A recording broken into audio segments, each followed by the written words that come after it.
नमस्कार साथियों, आपने खुफिया एजेंसीज और जासूसों की कहानियां तो जरूर सुनी होंगी और उन पर बनी बहुत सी फिल्में भी देखी होंगी। और जब किसी खुफिया एजेंसी की बात होती है तो हमें यही लगता है कि सभी देशों की अपनी अपनी खुफिया एजेंसीज होती हैं जो उनको बाहरी और आंतरिक खतरों से सुरक्षा प्रदान करने के लिए पर्दे के पीछे से काम करती हैं। उदाहरण के लिए भारत की रॉ, आईबी, अमेरिका की सीआईए, एफबीआई, इजराइल की मोसाद इत्यादि इत्यादि। लेकिन क्या हो अगर आपको पता चले कि हमारे बीच में एक ऐसी खुफिया एजेंसी भी मौजूद है जो किसी एक देश को नहीं पूरी बल्कि पूरी दुनिया को चला रही है, जो इतनी ताकतवर है कि कई पावरफुल लोग जैसे politicians, businessman, actors, powerful government officers इनके मेंबर हैं। और दुनिया भर की सरकारें इस खुफिया एजेंसी के इशारे पर चल रही कठपुतली मात्र हैं जो इसके हिसाब से काम कर रही हैं। कहा जाता है कि इस खुफिया एजेंसी का नेटवर्क इतना ताकतवर है कि किसी को थोड़ी सी भी भनक लगे तो ये दुनिया के किसी भी कोने में बैठकर बड़ी से बड़ी घटनाओं को अंजाम दे सकती हैं। लेकिन इतनी बड़ी खुफिया एजेंसी होने के बाद भी कोई इसे नहीं जानता कि इसे चलाता कौन है। कौन है इसका मुखिया, कहां है इसका हेडक्वार्टर, कौन कौन इसके मेंबर हैं, कहां इनकी मीटिंग्स होती हैं। साथियों, हम जिस खुफिया एजेंसी की बात कर रहे हैं उसका नाम है इल्यूमिनाटी। लगभग 250 साल पहले अस्तित्व में आया यह खुफिया समूह तब से लेकर आज तक कई कॉन्स्पिरेसी थ्योरी का हिस्सा रह चुका है। फ्रेंच रेवोल्यूशन से लेकर के वर्ल्ड वॉर, अमेरिकी राष्ट्रपति जॉन एफ कैनेडी की हत्या, इवन 9/11 की अटैक और कोरोना महामारी तक को फैलाने में जैसी बड़ी बड़ी घटनाओं के पीछे जिस खुफिया समूह के होने का दावा किया जाता रहा है उसका नाम है इल्यूमिनाटी। लेकिन इस खुफिया एजेंसी से जुड़ी हुई बातें और दावे यही खत्म नहीं होते, क्योंकि जब आप इस खुफिया एजेंसी के बारे में और ज्यादा जानने की कोशिशें करते हैं तो उससे जुड़ी हुई ऐसी बातें सामने आती हैं जो काफी भयानक सी हैं। जैसे कि इसके बारे में कहा जाता है कि यह एक ऐसी खुफिया एजेंसी है जो ब्लैक मैजिक का यूज करती है। ये लोग ल्यूसीफर नाम के शैतान की पूजा करते हैं और उसकी आंखों को अपनी एजेंसी के प्रतीक चिन्ह के रूप में उपयोग करते हैं। कई लोग तो ऐसे दावे भी करते हैं कि इससे जुड़े हुए लोग चीजों को प्रमोट करते हैं और इनसे जुड़ी हुई फिल्म स्टार और सेलिब्रिटीज इस खुफिया एजेंसी को अपने फैंस की। अगर थोड़ी देर के लिए इस समूह से जुड़े हुए सारे तथ्यों को बिल्कुल सही मान लिया जाए तो इसका निचोड़ यह निकलता है कि दुनिया में हो रही तमाम बड़ी घटनाएं इसके द्वारा प्रायोजित हैं और अप्रत्यक्ष रूप से ही सही, मगर इल्यूमिनाटी नाम की संस्था हम सबको कंट्रोल कर रही है। लेकिन इन सारे तथ्यों को जानने के बाद यहाँ पर बड़ा सवाल उपजता है कि इल्यूमिनाटी से जुड़ी इन सारी बातों की वास्तविकता क्या है। क्या सच में ये खुफिया एजेंसी दुनिया को कंट्रोल करती है या सिर्फ एक कॉन्स्पिरेसी थ्योरी है? अगर इसका सीधा जवाब आपको दिया जाए तो इल्यूमिनाटी के अस्तित्व में होने को लेकर लोग भी दो हिस्सों में बटे हुए नजर आते हैं। एक समूह है जो इसको सिर्फ इतिहास में घटित हुई ये घटना का हिस्सा मानता है, तो वहीं दूसरा समूह इसे आज भी एक ताकतवर सक्रिय खुफिया एजेंसी मानता है। और इल्यूमिनाटी के प्रति लोगों का यह मत काफी हद तक तय होता है इसके इतिहास से जुड़ी हुई घटनाएं और सवालों से। इन्हीं सवालों के जवाब इस वीडियो के माध्यम से आज हम आपको देने वाले हैं कि कैसे इस खुफिया एजेंसी समूह इल्यूमिनाटी का उदय हुआ, कैसे ये कॉन्स्पिरेसीज का हिस्सा बना और सबसे जरूरी बात, क्या हमको इस खुफिया एजेंसी से डरने की जरूरत है। तो चलिए शुरू करते हैं। आज के सेशन में विस्तार पूर्वक जानेंगे कि कैसे स्थापित हुई इल्यूमिनाटी। इल्यूमिनाटी की खबर सुनते सुनते अभी तक मन में इस प्रकार का भाव आने लगा होगा कि ये जो भी करता है उसके बारे में होने के बाद पता चलता है। अगर पहले पता चल जाता तो जाने क्या होता। तो भाई मेरे, वो फिर कैसे कोई खुफिया एजेंसी रहती। लेकिन क्या आपको पता है कि भारत के अंदर ज्योतिषी में वो ताकत है जिसकी वजह से आपको भविष्य में घटने वाली चीजों के बारे में पहले ही पता चल जाता है। यकीन नहीं होता तो मैं आपको एक न्यूज साझा कर रहा हूं। वर्ष 2017 में ही किसी एस्ट्रोलॉजर ने यह प्रिडिक्ट कर दिया था कि 2024 के अंदर जनवरी में श्री राम मंदिर का अयोध्या में निर्माण शुरू हो जाएगा। अगर 2017 में 24 की घटना का जिक्र कर दिया गया और वो होता हुआ दिखाई दिया, इसका मतलब हमारी एस्ट्रोलॉजी में कुछ तो है, हमारी ज्योतिष में कुछ तो है। मैं ज्योतिष पर यकीन करता भी हूं और ज्योतिष पर जब यकीन करता हूं क्योंकि ये अपने आप में एक साइंस है, तो ऐसे ही मैंने सोचा कि जब ये साइंस है तो इसका कैलकुलेशंस के साथ बेहतरीन समायोजन होगा। कैलकुलेशंस तो इंटरनेट पर बहुत आसानी से की जा सकती हैं, एप्लीकेशंस पर बहुत स्मूथली की जा सकती हैं। और ऐसे करते करते मैं जा पहुंचा एक एप्लीकेशन के नजदीक, एक ऐसे प्लेटफॉर्म के नजदीक जिसका नाम था एस्ट्रोटॉक। एस्ट्रोटॉक ऐप पर बस मैंने यूं ही अपने आप को रजिस्टर किया और जांच कर अपने डेटा चेक करना शुरू किया कि क्या एप्लीकेशंस के थ्रू भी साइंटिफिक मैनर में क्या ये जांचा जा सकता है कि फ्यूचर के प्रिडिक्शंस कितने सटीक हैं, या भविष्य में जो मेरे साथ घटित हुआ है क्या इनके बारे में ऐप की कैलकुलेशन से ये पता चल सकता है।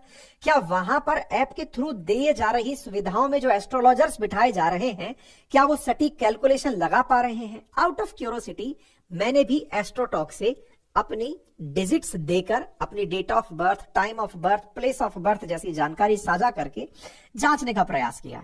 जानकारियां बहुत हद तक सटीक निकली, बहुत ज्यादा शॉकिंग जानकारियां कि आप इस प्रोफेशन में हो सकते हैं, आप कुछ इस प्रकार का काम कर रहे होंगे, आपका परिवार इस प्रकार का होगा, आप शादीशुदा जिंदगी में होंगे, आपके घर में इतने परिवारजन हैं। इस तरह की जानकारी जब मुझे पता चली तो मैं एस्ट्रोलॉजी पे ऑलरेडी यकीन करता था, लेकिन इसके साथ साथ एप्लीकेशन पर भी यकीन बढ़ा कि हाँ, ऐप के थ्रू भी बहुत से लोग एस्ट्रोलॉजी में बहुत अच्छी अच्छी सर्विसेज दे रहे हैं। अभी तक आप लोगों को एलुमिनाटी के बारे में जानकर भविष्य को लेकर फिर से चिंताएं बनना शुरू हो गया होगा कि क्या होगा यदि एलुमिनाटी ऐसे ही काम करते रहा, और क्या होगा अगर मैं ऐसे ही चलता रहा। यदि आपको अपने भविष्य के बारे में जानना है और ज्योतिष पे आपको यकीन है तो आप जाइए और एस्ट्रोटॉक पर जाकर अपने बारे में एस्ट्रोलॉजर से जानकारी मालूम कर लीजिए। लिंक कमेंट बॉक्स और डिस्क्रिप्शन में दिया हुआ है। साथियों, बात है शुरुआत की वर्ष 1776 की। जर्मनी के अंदर बावरिया नाम की एक जगह हुआ करती थी। वहां पर एक इंग्लोस्ताद यूनिवर्सिटी के प्रोफेसर थे जिनका नाम था एडम विशॉप। उन्होंने अपने कुछ स्टूडेंट्स के साथ मिलकर इसको एस्टेब्लिश किया। कई रिकॉर्ड्स के अंदर उनके इन स्टूडेंट्स की संख्या 4 बताई गई। कहते हैं कि प्रोफेसर एडम विशॉप ने अपने स्टूडेंट्स से इस समूह को हमेशा गुप्त रखने की बात कही और उनके स्टूडेंट्स ने उनकी इस बात को स्वीकार भी किया। इस तरह अपने 4 छात्रों के साथ मिलकर प्रोफेसर एडम विशॉप एक खुफिया एजेंसी की स्थापना करते हैं जिसका नाम रखा गया ऑर्डर ऑफ इल्यूमिनाटी। लेकिन यही नाम क्यों? इसका भी एक कारण है। असल में इल्यूमिनाटी एक लैटिन भाषा का शब्द है। इल्यूमिनेटस इसका प्लूरल है, यानी कि बहुवचन है। इल्यूमिनेटस का अर्थ होता है प्रबुद्ध या फिर ज्ञान से भरे हुए विशेष लोग। इस शब्द में इल्यूमिनाटी का अर्थ आता है कि बहुत ही ज्ञानी और विशिष्ट लोगों का कोई समूह है। अब यह दूसरा सवाल आता है कि उन्होंने इस समूह को स्थापित क्यों किया। बड़ा सवाल है। अगर हम इस प्रश्न का उत्तर प्रोफेसर एडम के नजरिए से जानने की कोशिश करें तो पता चलता है कि उन्होंने रेडिकल सोसाइटी को खत्म करने और सबको बराबरी का हक दिलाने के लिए शुरू किया था। प्रोफेसर एडम्स का मानना यह था कि लोग कैथोलिक सोच और चर्च के नियम कानूनों के चलते अपनी जिंदगी खुलकर नहीं जी पा रहे हैं। वह चाहते थे कि लोग धार्मिक नियम कानूनों, अंधविश्वास और रूढ़िवादी सोच से निकलकर अच्छा जीवन जिए, सबको समानता का अधिकार मिले और समाज को शिक्षित बनाया जाए। और जब प्रोफेसर एडम ने इस खुफिया एजेंसी की शुरुआत की तो जर्मन के शिक्षित लोगों का इसे समर्थन मिलना भी शुरू हुआ। धीरे धीरे सोसाइटी के लॉयर, डॉक्टर, टीचर्स जो कि थोड़े बहुत पावरफुल लोग थे इस समूह से जुड़ने लगे। लेकिन कुछ साल बाद ही बावरिया के प्रशासन को इस खुफिया समूह की भनक लग गई और बावरिया के प्रशासन को इस खुफिया एजेंसी से जुड़े लोगों के विचार अपने साम्राज्य के अस्तित्व के लिए खतरे की घंटे लगने लगे। इस घटना के बाद इस समूह को खत्म करने की कोशिशें भी शुरू कर दी गई। साल आया 1779, जहां से लेकर 1785 तक बावरिया प्रशासन के लोगों ने घरों पर लगातार छापे मारकर जितने लोग इस एजेंसी से जुड़े हुए पाए गए उन सबको बाहर निकाला, उन्हें जेल में डाल दिया, उन्हें घर से निकाल दिया, देश से निकाल दिया। इवन कुछ रिपोर्ट्स इस बात का दावा करती हैं कि छापा मारने की प्रक्रिया के दौरान इल्यूमिनाटी से जुड़े कुछ लोगों के घर खास तरह की ट्रांसपेरेंट इंक के साथ मिले थे, जिसका यूज इल्यूमिनाटी ग्रुप के लोग सीक्रेट कम्युनिकेशन के लिए किया करते थे।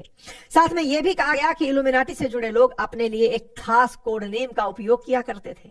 छापेमारी के बाद प्रोफेसर एडम को राजद्रोह के आरोप में बावरिया शहर से बेदखल कर दिया और दूसरे शहर गोथा में भेज दिया, जो बावरिया शहर से लगभग 300 किलोमीटर दूर था। आपके दिमाग में अब तक एक प्रश्न बन चुका होगा, ऐसा कर क्यों रहे थे? साथियों, जब फ्रांसीसी क्रांति की आप जिक्र करते हैं ना, तो आप पाएंगे कि इल्यूमिनाटी का जो उद्देश्य था वो कहीं ना कहीं फ्रांसीसी क्रांति के माध्यम से पूर्ण होता दिखा। इसलिए लोगों का यह तक मानना है कि फ्रांसीसी क्रांति के पीछे भी इल्यूमिनाटी जिम्मेदार था। फिर से लौटते हैं। गोटा शहर में रहते हुए प्रोफेसर एडम फिर से कॉलेज में नौकरी करने लगे थे। साल 1830 तक जब उनकी डेथ हो गई तब तक वे वही नौकरी करते रहे। इस घटना के बाद जहां एक तरफ लोगों को लग रहा था कि इल्यूमिनाटी 1784 में ही खत्म हो गया था, वहीं दूसरी थ्योरीज के हिसाब से इल्यूमिनाटी अभी भी धीरे धीरे लोगों को अपने साथ जोड़ रहा था और जर्मनी से बाहर निकलकर आसपास के देशों में भी अपने पांव जमा रहा था। कुछ लोगों का तो यह भी मत है कि थोड़े समय तक शांत रहने के बाद खुद प्रोफेसर एडम ने फिर से लोगों को इल्यूमिनाटी से जोड़ना शुरू किया था और अपनी जिंदगी के आखिरी समय तक इल्यूमिनाटी के प्रचार प्रसार का काम करते रहे। जर्मनी में हुए छापामारी अभियान के ठीक 10 साल बाद फ्रांस की क्रांति प्रभावी रूप से शुरू होती है, जिसके साथ इल्यूमिनाटी का नाम दोबारा सामने आता है। तो फिर बड़ा सवाल है, फ्रेंच रेवोल्यूशन से इसका क्या संबंध था? फ्रांस के हिस्टोरिकल रेवोल्यूशन से इसका कनेक्शन है। आपको याद हो कि फ्रांस में सोशल और पॉलिटिकल ढांचे को हमेशा के लिए बदलने की एक क्रांति हुई थी, लेकिन जिन कारणों से फ्रांस में इस क्रांति का जन्म हुआ वो इल्यूमिनाटी के उद्देश्य में दिखाई पड़ते थे। इल्यूमिनाटी की विचारधारा से हुबहू मेल खाते थे। ऐसे में जो लोग इल्यूमिनाटी को समाप्त मान चुके थे, क्रांति होने के बाद उन्हें यह लगने लगा कि इस क्रांति को बढ़ावा देने, प्रशासन के खिलाफ लोगों को खड़ा करने में कहीं इल्यूमिनाटी का ही तो हाथ नहीं है, क्योंकि जो उनकी विचारधारा थी वो तो सब लोग क्रांति में डिमांड कर रहे थे। लोग छुपकर थे लेकिन क्रांति कर दिए थे, जिसके बाद इल्यूमिनाटी फिर से लोगों के बीच बड़ी चर्चा का विषय बन गया। फ्रांस में हुई इस क्रांति ने इल्यूमिनाटी का नाम इतना प्रभावशाली बना दिया कि यूरोप समेत अब अमेरिका में होने वाली कई क्रांतियों में इसका जिक्र होने लगा। 1815 में फ्रांस के नेपोलियन बोनापार्ट और ब्रिटेन के ड्यूक ऑफ वेलिंगटन के बीच हुए वाटरलू इस युद्ध को भी इल्यूमिनाटी के द्वारा ही प्रायोजित माना गया, जिसमें नेपोलियन की हार हुई थी। फ्रांस पर उसका शासन भी समाप्त हुआ था, यानी इन्होंने गुप्त रूप से समाज से ऐसे लोगों को मिटाने का प्रयास किया जो इनकी विचारधारा के विपरीत थे। साथियों, इतिहास की इन घटनाओं के बीच इल्यूमिनाटी का संबंध कितना सही और कितना गलत है, इसको लेकर कुछ भी नहीं कहा जा सकता, लेकिन इन घटनाओं के बाद भी बहुत सी ऐसी घटनाएं घटित होती रही जिनके साथ इल्यूमिनाटी का संबंध जोड़ा जाता रहा, जिसमें सबसे बड़ी घटना थी अमेरिकी राष्ट्रपति जॉन एफ कैनेडी की हत्या। विचार कीजिए कि अमेरिका जैसे मोस्ट पावरफुल नेशन के राष्ट्रपति की हत्या हो जाती है और कोई कारण निकलकर सामने नहीं आता है। तो फिर बड़ा सवाल है कि 1963 में अमेरिकी राष्ट्रपति जॉन एफ कैनेडी की रहस्यमयी मौत हुई, तब इल्यूमिनाटी का नाम कैसे निकल कर आया? अमेरिका के राष्ट्रपति की हत्या कोई आम बात नहीं थी। इसको लेकर के द बबुक्का लेडी के नाम से एक बहुत ही फेमस थ्योरी भी प्रचलित हुई, जिसमें कुछ लोगों का कहना था कि जिस समय कैनेडी की हत्या हुई उस दौरान उनके आसपास एक महिला थी जिसके हाथ में कैमरे की तरह दिखने वाली बंदूक थी। लोगों का कहना था कि इस महिला ने ही जॉन एफ कैनेडी की हत्या की थी। इसका संबंध इल्यूमिनाटी खुफिया एजेंसी से था। यह भी दावा किया जाता है कि कैनेडी की हत्या के बाद उस महिला को फिर से कभी दोबारा नहीं देखा गया और ना ही कैनेडी के हत्यारों का कुछ पता चल सका। हालांकि जॉन एफ कैनेडी की इस हत्या के लिए अमेरिकी खुफिया एजेंसी CIA, FBI के साथ रूस की खुफिया एजेंसीज पर भी जांच की गई। इस घटना के बाद इल्यूमिनाटी से जुड़ी ऐसी ही एक और घटना साल 2009 में तब घटी जब pop dancer pop king Michael Jackson की मिस्टीरियस डेथ हो जाती है। इसके पीछे भी इल्यूमिनाटी का हाथ होने की खबर थी। लोगों का कहना था कि माइकल जैक्सन ने पब्लिकली एक्सेप्ट कर लिया था कि वे इल्यूमिनाटी के सदस्य हैं, लेकिन इल्यूमिनाटी खुफिया एजेंसी के नियमों के अनुसार कोई भी मेंबर पब्लिक में इल्यूमिनाटी के साथ अपने संबंधों की बात नहीं कर सकता, जिसके लिए उनको मार दिया गया। हालांकि फॉरेंसिक रिपोर्ट्स में माइकल जैक्सन की मृत्यु का कारण ड्रग ओवरडोज बताया गया, लेकिन माइकल जैक्सन अकेले सेलिब्रिटी नहीं थे जिनको इल्यूमिनाटी का सदस्य बताया गया हो, क्योंकि कई कॉन्स्पिरेसी थ्योरीज ने यह दावा किया है कि विंस्टन चर्चिल, बुश का परिवार, बराक ओबामा सहित कई बड़े लोग इल्यूमिनाटी के सदस्य थे या हैं। इसके अलावा अमेरिकी सिंगर कैटी पेरी ने इस ग्रुप से जुड़े होने का दावा किया। लोगों का कहना है कि कैटी ने अपने कई म्यूजिकल एल्बम और अवार्ड नाइट परफॉर्म करने के दौरान इल्यूमिनाटी के त्रिकोण वाले चिन्हों को दिखाया। कैटी पेरी के साथ इस लिस्ट में Justin Bieber, Miley Cyrus, Madonna, Britney Spears, Lady Gaga, Kanye West और एमिनम जैसे आर्टिस्ट पर भी इस ग्रुप के साथ संबंध होने के आरोप लगते रहे हैं। कॉन्स्पिरेसी थ्योरीज की माने तो इल्यूमिनाटी आज भी हमारे बीच मौजूद है और उन्होंने अपने इस संगठन को नया नाम भी दिया है, द न्यू वर्ल्ड ऑर्डर। आज के समय इल्यूमिनाटी दुनिया को अलग अलग देशों में बांट कर नहीं देखता। इल्यूमिनाटी पूरी दुनिया को एक ही सिस्टम के नीचे लाना चाहता है, जिससे ये लोग सारी दुनिया को अपने हिसाब से चला सके। अपने हिसाब से चलाने का मतलब है अपने रूल्स और रेगुलेशंस को सारी दुनिया के ऊपर लागू किया जा सके, और अपने इस मिशन को पूरा करने के लिए ये खुफिया एजेंसी पावरफुल लोगों को अपना मेंबर बनाती है, फिर उनके जरिए उनके फॉलोअर्स को प्रभावित करती है। साथियों, कॉन्स्पिरेसी थ्योरीज के इन बड़े बड़े दावों को जानने के बाद अब आपके मन में भी यही सवाल उठ रहा होगा कि इल्यूमिनाटी जैसी कोई खुफिया एजेंसी क्या सच में मौजूद है? तो इतिहास में हुई इन तमाम बड़ी घटनाओं में से एक दो घटनाओं में इनका हाथ होने का जिक्र होने से यह बिल्कुल भी साबित नहीं हो जाता कि यह दुनिया की खुफिया एजेंसी आज भी एक्टिव है। सच यह है कि लंबे समय तक इल्यूमिनाटी लोगों के बीच एक रहस्य बना हुआ था। बहुत सारे लोगों ने इसके ऊपर किताबें लिखी, बहुत सी हॉलीवुड मूवीज में इसका जिक्र भी बार बार होता रहा। हाँ, इस बात की पूरी संभावना है कि जब साल 1777 के आसपास इसकी शुरुआत हुई तो उसके बाद कुछ समय तक या फिर 20 से 30 साल तक ये एक्टिव रही हो। लेकिन इतने सालों बाद तक एक्टिव रहना, किसी को भी इस खुफिया एजेंसी के बारे में जानकारी ना होना, ये बड़ा ही असंभव सी बात है। हालांकि अभी भी लोगों का एक बहुत बड़ा समूह है जो इस बात को मानता है कि इल्यूमिनाटी आज भी एक्टिव है। खासतौर पर यूरोपीय देशों में इल्यूमिनाटी को लेकर आज भी लोगों में यह विश्वास है कि खुफिया एजेंसी आज भी मौजूद है। लेकिन दावों और कहानियों को एक किनारे रखकर इसे थोड़ा प्रैक्टिकल होकर समझने की कोशिश करते हैं। तो अगर आज भी यह समूह मौजूद है और वाकई में इतना ताकतवर है, तो दुनिया में जो हो रहा है वह सब इसकी मर्जी से ही हो रहा है। तो फिर इस समूह का मिशन कहा जा सकता है कि यह लोगों को धार्मिक कट्टरता, अंधविश्वास, धार्मिक राजनीति से बाहर निकालना चाहता है। तो इनका यह प्रभाव कहीं पर भी नजर क्यों नहीं आता? क्यों आज के समय में भी बहुत सारे देशों में धर्म के नाम पर कट्टरता अपने चरम पर है? क्यों बहुत सारे देशों में आज भी आतंकवाद से लोग पीड़ित हैं? क्यों मिडिल ईस्ट पूरी तरह से अशांत है? वहीं दूसरी ओर अमेरिका और चाइना जैसे देश कमजोर देशों को तबाह कर रहे हैं। तो कहां है ये इल्यूमिनाटी? और एक प्रकार से उनका शोषण ही कर रहे हैं। अब यह सवाल उठता है कि अगर इल्यूमिनाटी सच में है तो ये अत्याचार होता हुआ देखकर ये सब होने से क्यों नहीं रोक पाते? अपनी ताकत से उन्हें रोकना चाहिए। और ये तो हमने कुछ ही घटनाओं का जिक्र किया। दुनिया में ऐसी रोज घटनाएं होती हैं जो इल्यूमिनाटी के विचारों के विरुद्ध हैं। तो ऐसी घटनाएं रुक क्यों नहीं रही? तीसरी बात यह भी है, जो भी इस समूह से जुड़ी हुई बातें हैं, जैसे उनका चिन्ह ल्यूसीफर, शैतान की आंख, ये लोग शैतान की पूजा करते हैं, ब्लैक मैजिक यूज करते हैं, उनके मेंबर्स अपने फॉलोअर्स की बलि देते हैं, इत्यादि इत्यादि, ये सभी बातें इंटरनेट की तमाम वेबसाइट पर लिखी हुई बातें हैं जिनका कोई भी रिसोर्स इसकी गारंटी नहीं देता। यानी कि ये कहानी मनगढ़ंत कहानियों का हिस्सा भी हो सकती है। ये बिल्कुल वैसे ही है कि कोई घटना घटी, उसका किसी के पास जवाब नहीं था, तो जवाब के नाम पर इल्यूमिनाटी का नाम दे दिया गया। इसका मतलब यह हुआ कि इल्यूमिनाटी लोगों को शिक्षित और आधुनिक विचारधारा से जोड़ने की बात करता है, तो दूसरी ओर वह लोगों को शैतान की पूजा और ब्लैक मैजिक करने वाले तांत्रिकों से जोड़ रहा है। ये दोनों बातें एक दूसरे के बिल्कुल विपरीत हैं। इसी कारण से इसे परिलोक की कथाओं जैसा माना जाता है कि नहीं भी है और है भी है। होता हुआ घटना दिखता है, जवाब नहीं मिलता तो इल्यूमिनाटी है। लेकिन जब बातें बड़ी बड़ी करें, समानता की बात करें, अंधविश्वास मिटाने की बात करें, चर्च के शासन के विरुद्ध खड़े होने की बात करें, वहीं खुद तांत्रिकों की बात करें, इसका मतलब बहुत सारे कॉन्ट्रडिक्शंस हैं। ऐसी स्थिति में इल्यूमिनाटी के नाम पर जो कुछ लिख दिया गया है उसको होने और ना होने को लेकर लोग कंफ्यूज हो चुके हैं। इल्यूमिनाटी कॉन्स्पिरेसी की इस आग में घी डालने का काम जॉन एफ कैनेडी की हत्या और माइकल जैक्सन की हत्या ने किया। किसी आधार पर इल्यूमिनाटी के ऊपर उन्हें मर दिया गया। इसके अलावा कोविड महामारी जैसी घटनाओं को भी, जिसका कोई पुख्ता प्रमाण नहीं मिलता कि ये कैसे हुई, किसके द्वारा की गई, सारी घटनाओं का संबंध धीरे धीरे सीधे सीधे इल्यूमिनाटी से जोड़ दिया गया।